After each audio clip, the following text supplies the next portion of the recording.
परमानंद माधव शंकरं शंकराचार्यं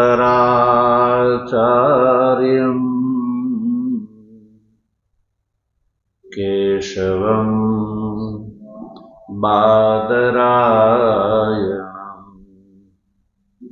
सूत्रभाष्य कृतौ वन्दे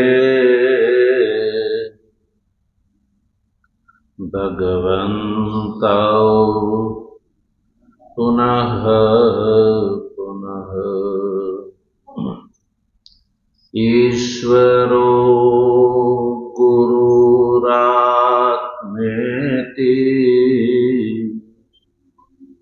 मूर्तिभेद विभागेन व्योमवद् व्याप्तदेहाय दक्षिणामूर्तये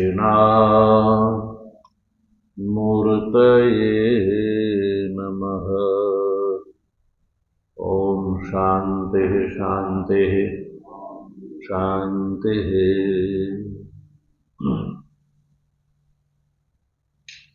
तत्व जिज्ञासु सज्जनों, ભગવાનની પરમાનુકંપાથી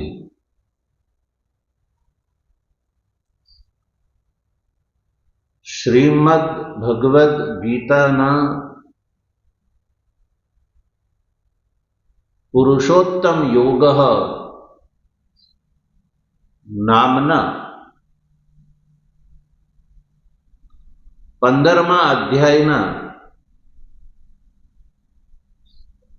19 શ્લોકોનો આપણે શંકર ભાષ્ય અનુસાર અર્થ સમજી ચૂક્યા. ગઈકાલે આપણે આ અધ્યાયના 20મા શ્લોકનો પ્રારંભ કરી ચૂક્યા છીએ. ભગવાન ભાષ્યકારના કથનાનુસાર આ 20મા શ્લોકમાં ભગવાન શ્રી કૃષ્ણ 19 શ્લોકોમાં જે મોક્ષ રૂપી ફળ દેવા વાળો જે ભગવાનનું તત્વ જ્ઞાન છે, જે 19 શ્લોકોમાં કહેવાયું, અર્થાત કે સંપૂર્ણ અધ્યાયની અંદર જે મોક્ષ પ્રદાયક ભગવત તત્વ જ્ઞાન જે કહેવાયું, એની સ્તુતિ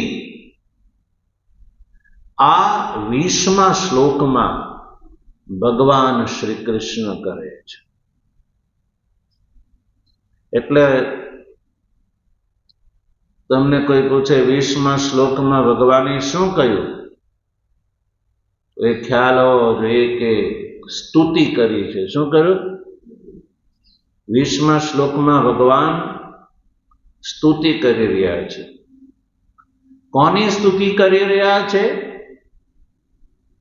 તત સ્તૌતિ અથ ઇદાનીમ તત સ્તૌતિ. તત એટલે ભગવત તત્વ જ્ઞાનમ સ્તૌતિ.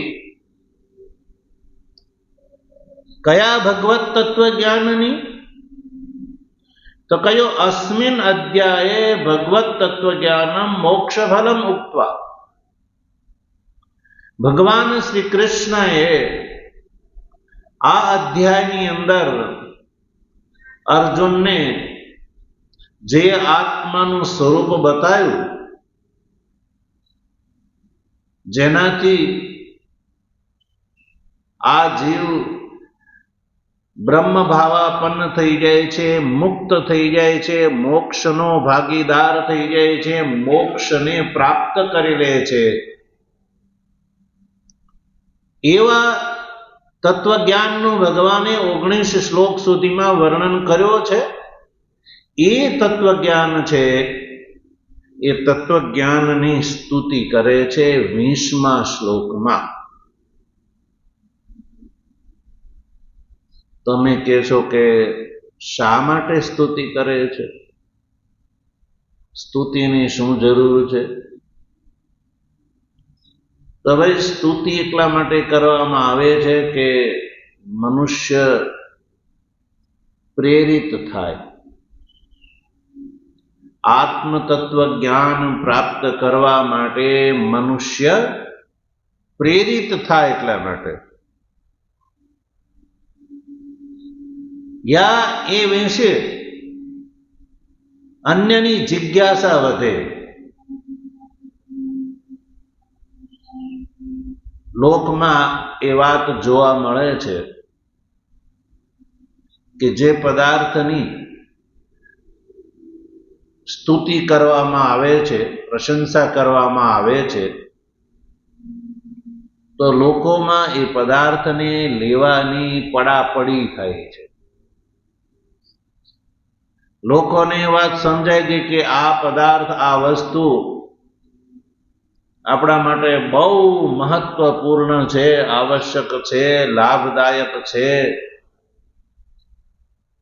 તો એને લેવા માટે પડાપડી ઊભી થઈ જાય છે.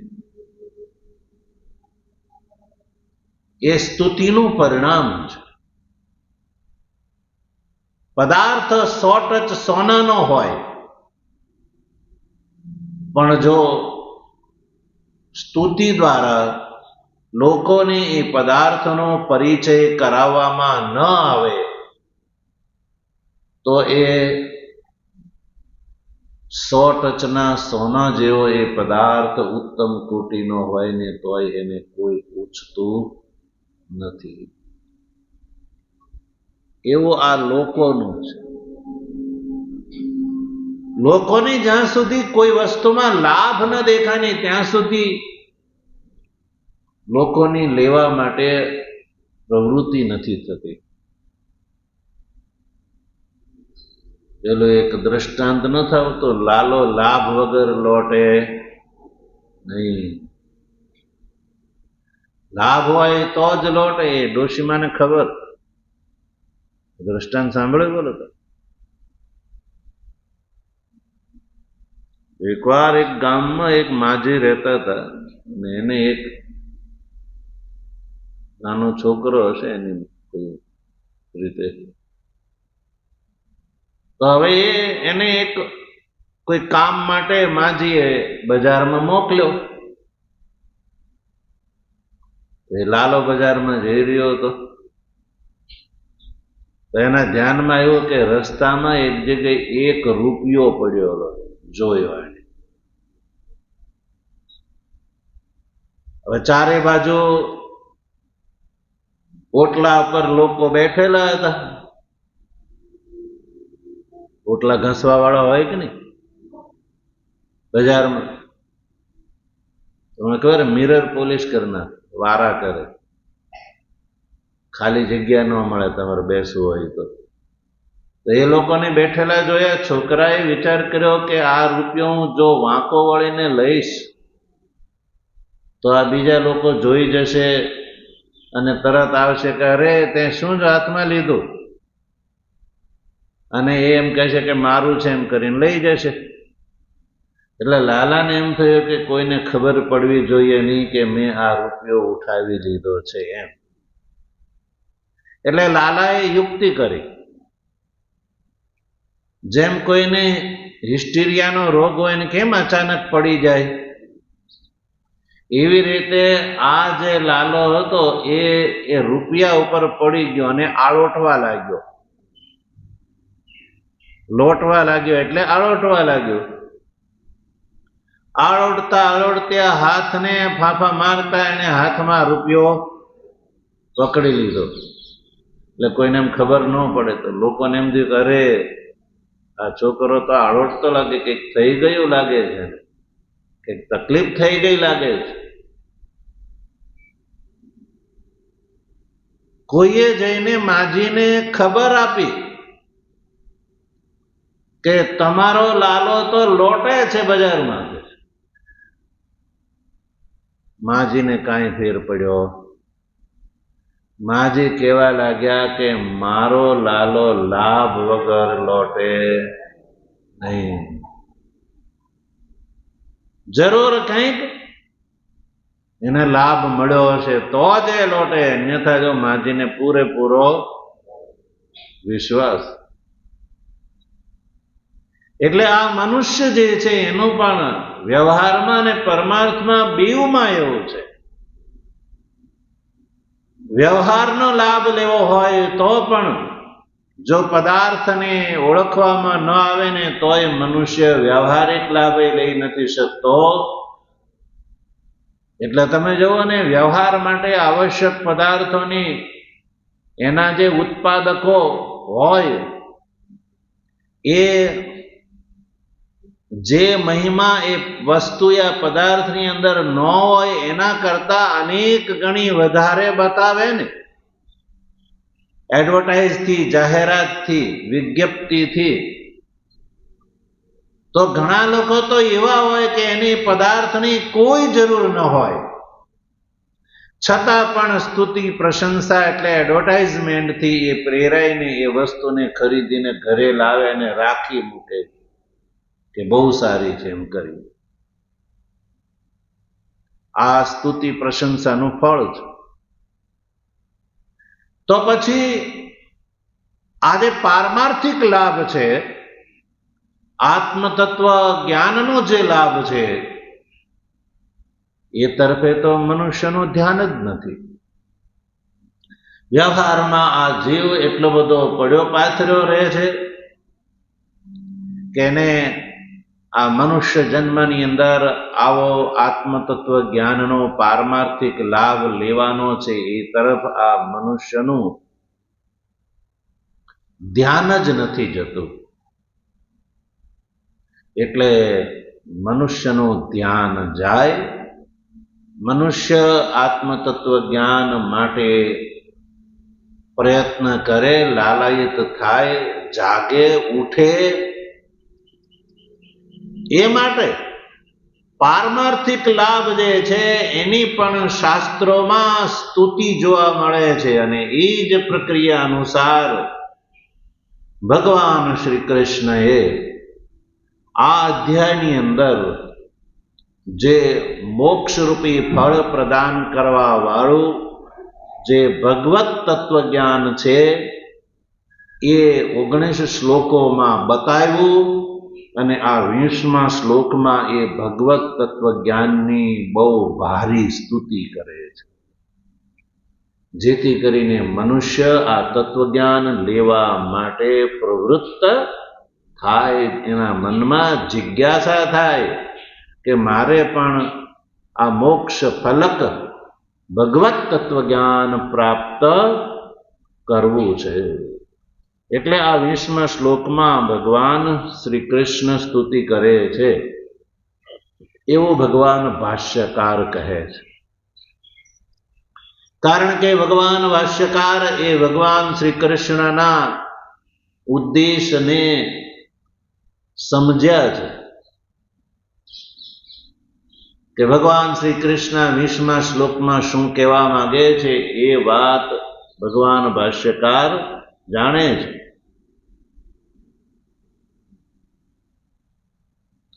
તો શ્લોકનો આપણે ફરીથી ઉચ્ચારણ કરીએ. ઇતિ ગુહ્યતમં શાસ્ત્ર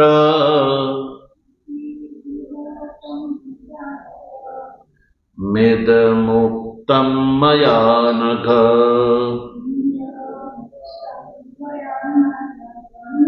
એતદ બુદ્ધ્વા બુદ્ધિમાન સ્યાત કૃતકૃત્યશ્ચ ભારત.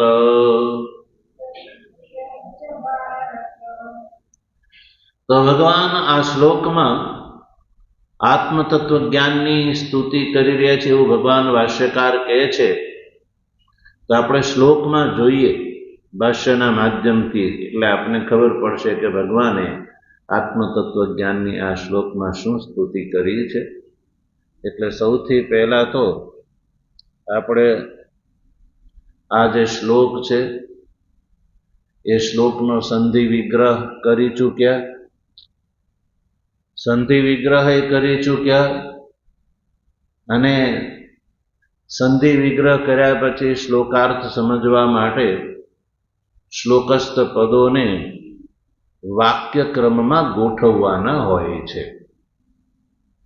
વાક્યક્રમમાં ગોઠવવાથી વાક્યાર્થ જલ્દી સમજાય છે. એટલે વાક્યક્રમમાં ગોઠવવાની વાત છે તો ભગવાન શ્રી કૃષ્ણે જે રીતે વાત કરી છે એ વાક્યક્રમમાં જ છે ને આગળ પાછળ કંઈ જાજુ કરવાની જરૂર નથી. આ શ્લોકમાં ભગવાને બે વાત કરી છે. એક વાત પૂર્વાર્ધમાં છે અને બીજી વાત ઉત્તરાર્ધમાં છે. તો પૂર્વાર્ધમાં ભગવાન શ્રી કૃષ્ણ જે કહે છે એને આપણે વાક્યક્રમમાં જોઈએ. સૌથી અંતમાં, પૂર્વાર્ધના સૌથી અંતમાં અનગ શબ્દ છે, મયા અનગ. યદ્યપિ તમને મયા નઘ જોવા મળશે, પણ સંધિ વિગ્રહ કરીએ તો ત્યાં બે શબ્દ છૂટા પડે, મયા અને અનઘ. તો અનઘ છે ને એ સંબોધન છે. ભગવાન શ્રી કૃષ્ણ અર્જુનને એવું સંબોધન કરે છે કે હે અનઘ, મયા ઇતિ ગુહ્યતમમ શાસ્ત્રમ ઉક્તમ. હે અનઘ, ઇતિ ગુહ્યતમમ શાસ્ત્રમ ઇદમ ઉક્તમ મયા. કે હે અર્જુન, મયા એટલે મારા દ્વારા તને, ઇતિ એટલે આ પ્રમાણે, ઇદમ એટલે આ, ગુહ્યતમમ શાસ્ત્રમ ઉક્તમ એટલે કે હે અર્જુન, મેં તને આ ગુહ્યતમમ શાસ્ત્રમ કહ્યું. મેં અર્થાત હે અર્જુન, હે અનઘ, મેં તને આ શાસ્ત્ર કહ્યું છે. શું કહ્યું છે? શાસ્ત્ર કહ્યું છે. અને શાસ્ત્ર કેવું? તો શાસ્ત્રનું વિશેષણ બતાવ્યું, ગુહ્યતમમ શાસ્ત્રમ ઇદમ એટલે આ શાસ્ત્ર મેં તને કહ્યું. તો આ કોઈ સામાન્ય શાસ્ત્ર નહીં, પણ ગુહ્યતમમ શાસ્ત્રમ ઉક્તમ. મેં તારા માટે આ ગુહ્યતમમ શાસ્ત્રમ કહ્યું.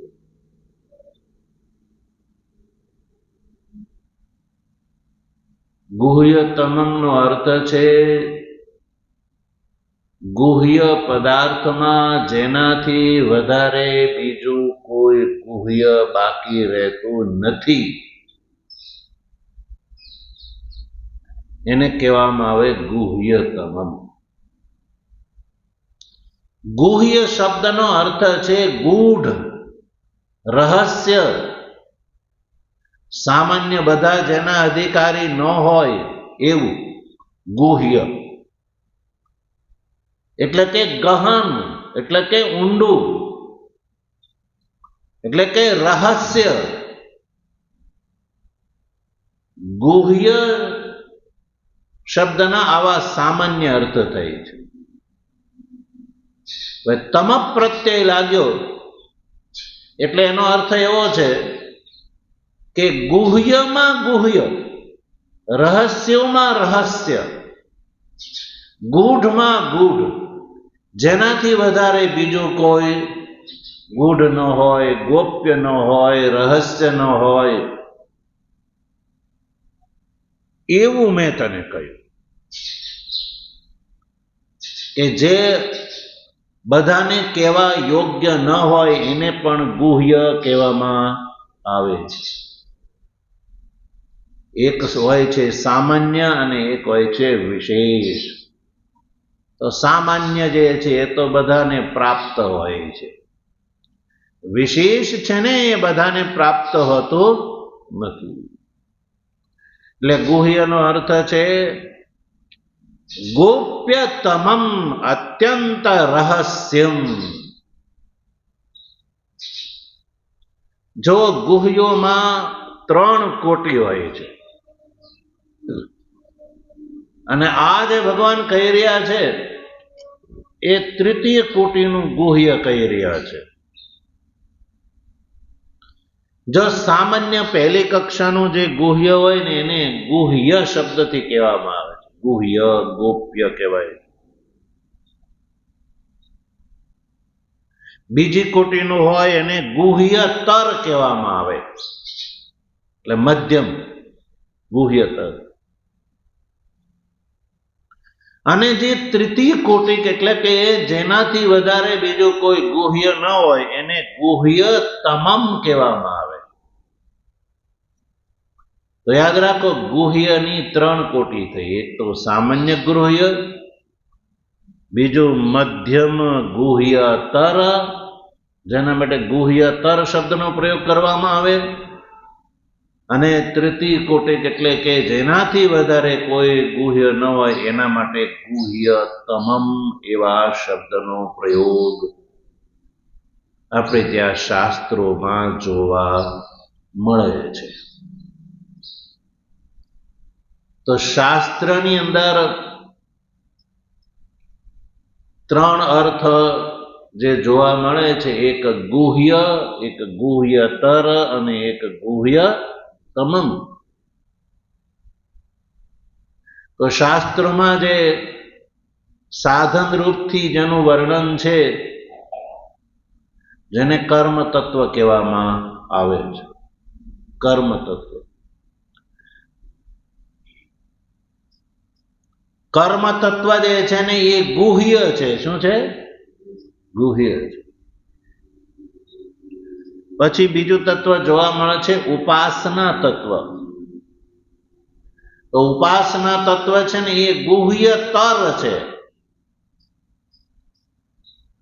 અને ત્રીજું છે જ્ઞાન, આત્મ તત્વ જ્ઞાન જે એ ગુહ્યતમમ છે. શાસ્ત્રની અંદર આ 3 અર્થ જોવા મળે છે, કર્મ, ઉપાસના અને જ્ઞાન. તો કર્મ છે એ ગુહ્ય છે, ઉપાસના છે એ ગુહ્યતર છે, જ્યારે આત્મ તત્વ જ્ઞાન છે એ ગુહ્યતમમ છે. એટલે એનાથી વધારે પછી બીજું કોઈ રહસ્ય કહેવા માટે મનુષ્યને માટે બાકી રહેતું નથી. આ અંતિમ તત્વ છે. એટલે ભગવાને કહ્યું કે હે અર્જુન, હે અનગ, મયા એટલે મેં, મારા દ્વારા તને આ ગુહ્યતમમ શાસ્ત્રમ ઉક્તમ, મેં તને આ અંતિમ જેનાથી વધારે બીજું કોઈ ગુહ્ય નહીં એવું શાસ્ત્ર મેં તને કહ્યું છે. અર્થાત મેં તને આ શાસ્ત્ર કહ્યું છે. શું કહ્યું? શાસ્ત્ર કહ્યું છે.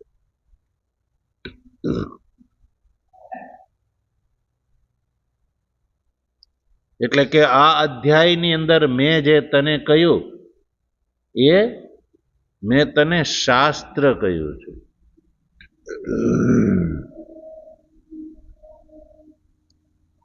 તો પછી આ ભગવાન આ 15મા અધ્યાયની સ્તુતિ કરતા 15મા અધ્યાયમાં ભગવાન શ્રી કૃષ્ણ અર્જુનને જે કહી રહ્યા છે એને માટે ભગવાને શાસ્ત્ર શબ્દનો પ્રયોગ કર્યો. શું કર્યો? તો આ પૂર્વેના જે 14 અધ્યાય છે,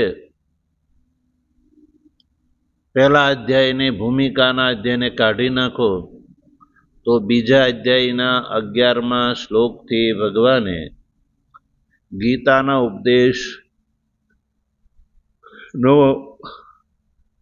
પ્રારંભ કર્યો છે. એટલે ગીતાના બીજા અધ્યાયના 11મા શ્લોકથી લઈને આ 14મા અધ્યાયના અંત સુધીમાં જે ભગવાન કહી ચૂક્યા છે એ શું શાસ્ત્ર નહોતું? કે ભગવાન આ 15મા અધ્યાય માટે અર્જુનને એવું કહે છે કે અર્જુન, મેં તને આ ગુહ્યતમમ શાસ્ત્રમ કહ્યું, કારણ કે ભાષ્યકારના કયા અનુસાર ભગવાન શ્રી કૃષ્ણએ અહીંયા શાસ્ત્ર શબ્દનો પ્રયોગ આ અધ્યાય માટે કર્યો છે. તો જો આ શાસ્ત્ર શબ્દનો પ્રયોગ માત્ર આ અધ્યાય માટે જ જો કર્યો હોય તો એ પ્રશ્ન ઉભો થાય છે કે આ પૂર્વમાં ભગવાન જે કહી ચૂક્યા, એટલે કે 14મા અધ્યાયના અંતિમ શ્લોક સુધીમાં જે કહી ચૂક્યા, તો એ શું શાસ્ત્ર નહોતું?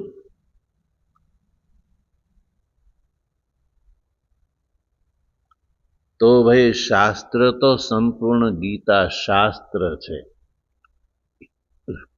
પણ અહીંયા સ્તુતિ માટે થઈને, સ્તુતિ માટે, આ પ્રકરણની સ્તુતિ માટે થઈને ભગવાને વિશેષ રૂપથી આ અધ્યાયને માટે શાસ્ત્ર શબ્દનો પ્રયોગ કર્યો છે. કારણ કે આ અધ્યાયની અંદર સંપૂર્ણ વેદના અર્થનું પરિસમાપન જોવા મળે છે. અને ભગવાન આ વાત કહી પણ ચૂક્યા છે. વેદેશ્ચ સર્વૈરહમેવ વેદ્યઃ યસ્તમ વેદ સ વેદવિદ.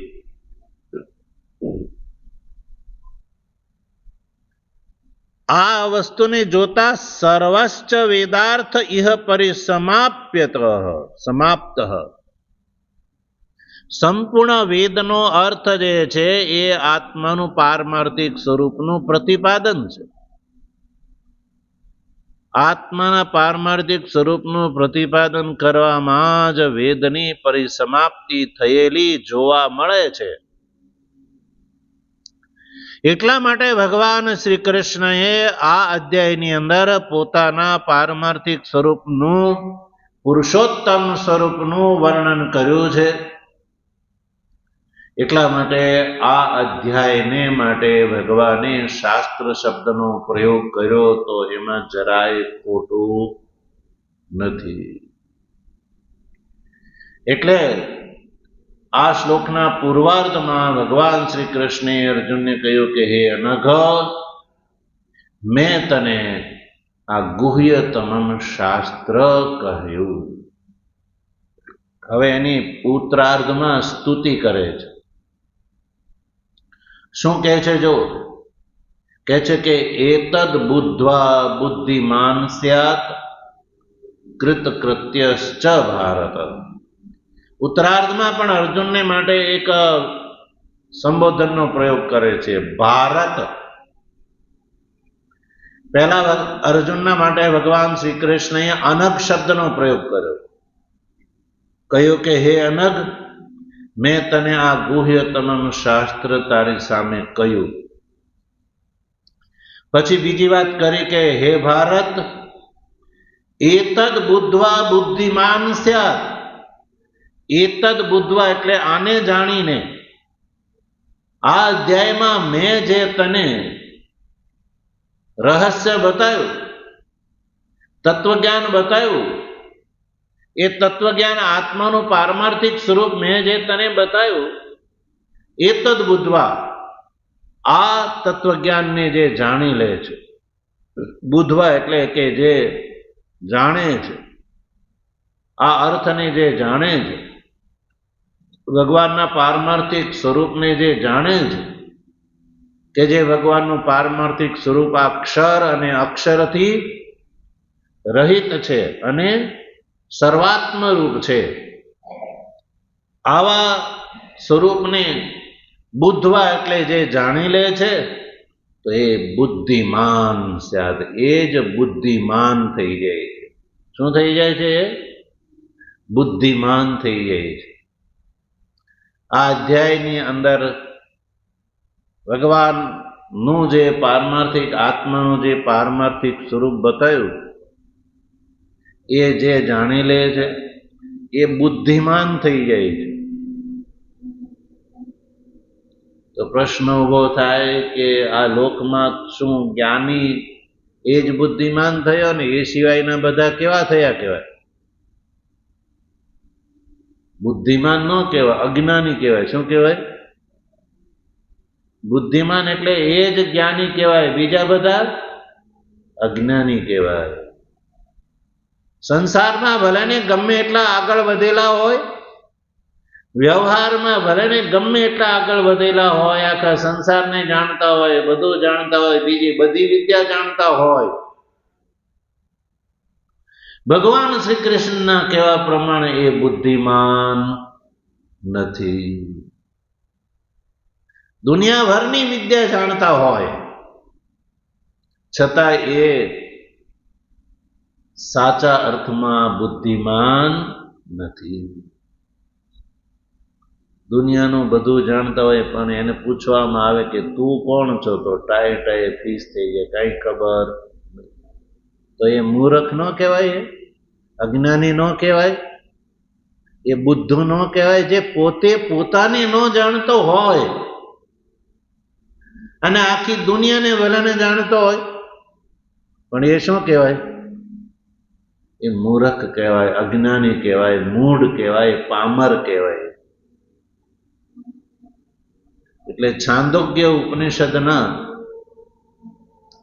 7મા અધ્યાયમાં સનત કુમાર અને નારદજીનો સંવાદ આવે છે. કોનો? સનત કુમાર અને નારદજીનો સંવાદ આવે. તો નારદજી છે એ સનત કુમારજીની શરણમાં ગયા અને નારદજી જેને કહેવા લાગ્યા કે તરતી શોકમ આત્મવિદ,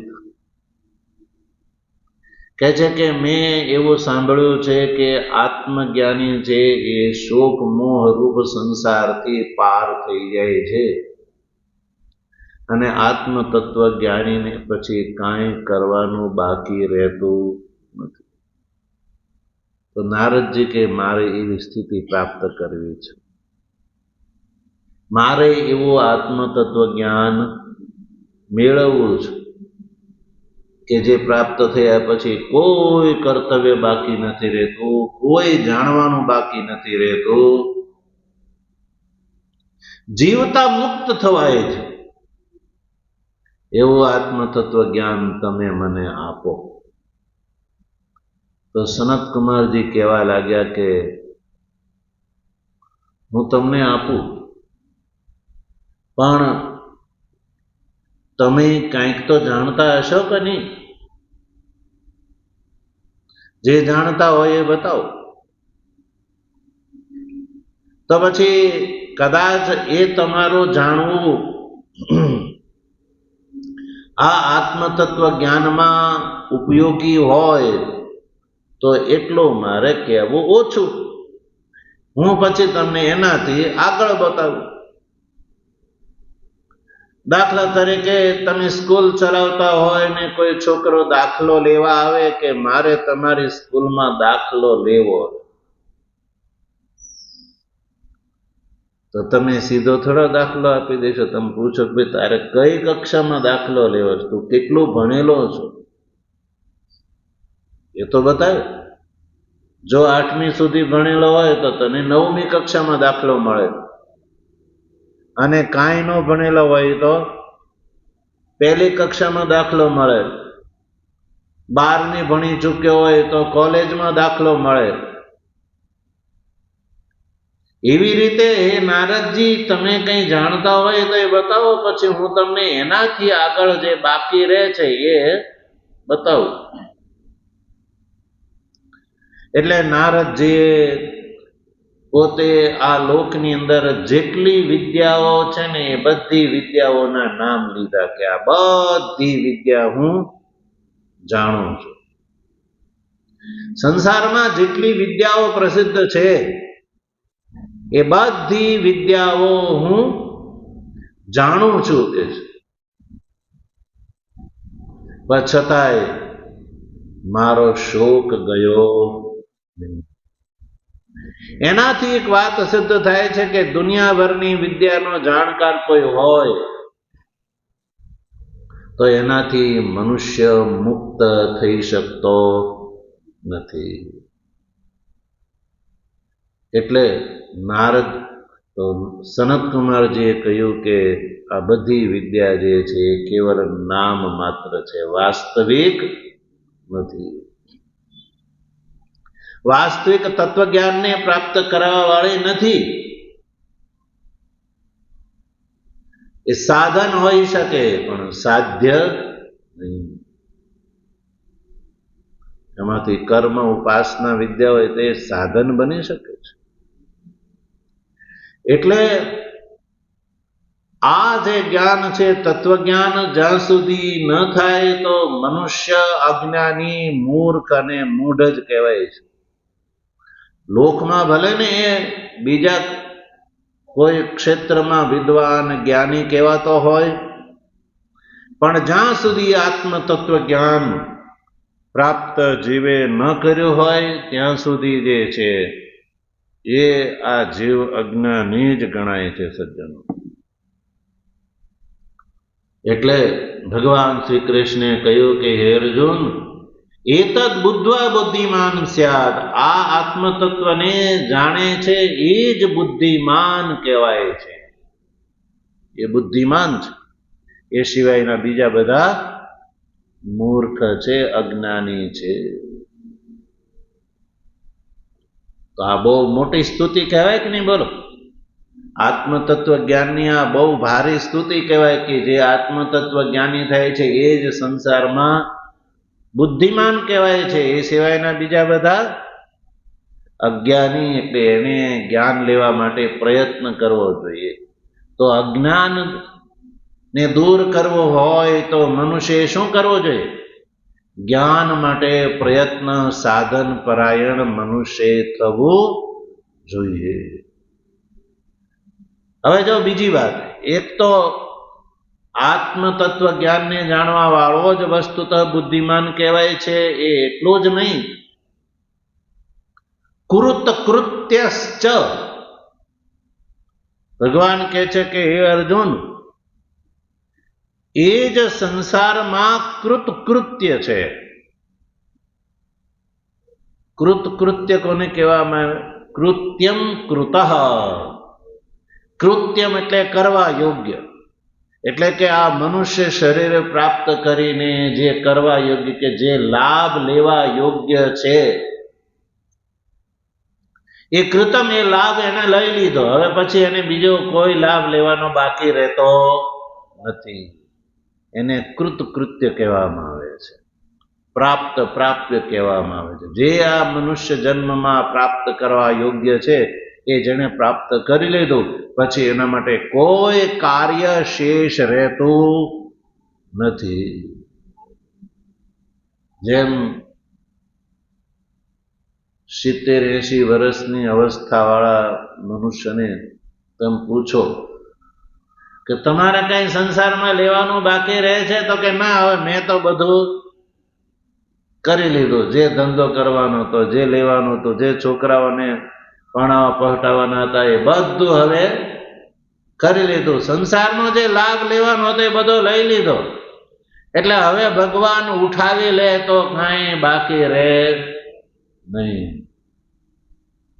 આ તો સંસારનું બધું કરી લીધું, પણ જે માટે ભગવાને આપણને આ મનુષ્ય શરીર આપ્યું હતું એ લાભ લીધો નહીં તો એને અજ્ઞાની કૃપણ કહેવામાં આવે.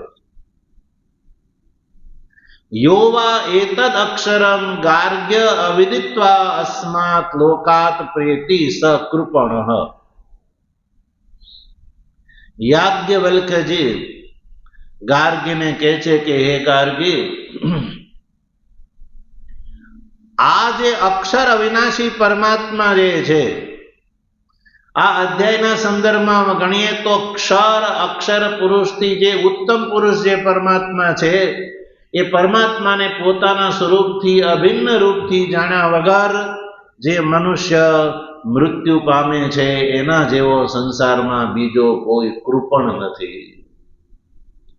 એટલે કૃતકૃત્ય એ છે કે જેને જે કાર્યો આ સંસારમાં કરવા યોગ્ય છે એ બધા આત્મ તત્વ જ્ઞાન માટે છે. એટલે જેણે આત્મજ્ઞાન પ્રાપ્ત કરી લીધું એને પછી આત્મ તત્વ જ્ઞાન પ્રાપ્ત થયા પછી કોઈ કાર્ય શેષ રહેતું નથી. એ પૂર્ણ થઈ જાય છે, એ કૃતકૃત્ય થઈ જાય છે, એને માટે એ મુક્ત થઈ જાય છે. અને સંસારમાં આ જ મોટો લાભ છે, મોક્ષ. જન્મ મૃત્યુ જરા અને વ્યાધિ આ 4 પ્રકારના દુઃખોથી એ મુક્ત થઈ જાય છે. તો ભાઈ આ 2 મોટા લાભ બતાવીને ભગવાને આત્મ તત્વ જ્ઞાનની સ્તુતિ કરી. આગળ આ જે શ્લોક ઉપર ભગવાન ભાષ્યકાર જે લખે છે એ ભાષ્ય દ્રષ્ટિથી શ્લોકનો વિશેષ અર્થ આપણે આગળ સમજીશું. ઓમ વસુદેવ સુતમ દેવમ કંસચાણૂરમર્દનમ દેવકી પરમાનંદમ કૃષ્ણં વંદે જગદ્ગુરુ. મૂકં કરોતિ વાચાલં પંગું લંઘયતે ગિરિં યત્કૃપાતમહં વંદે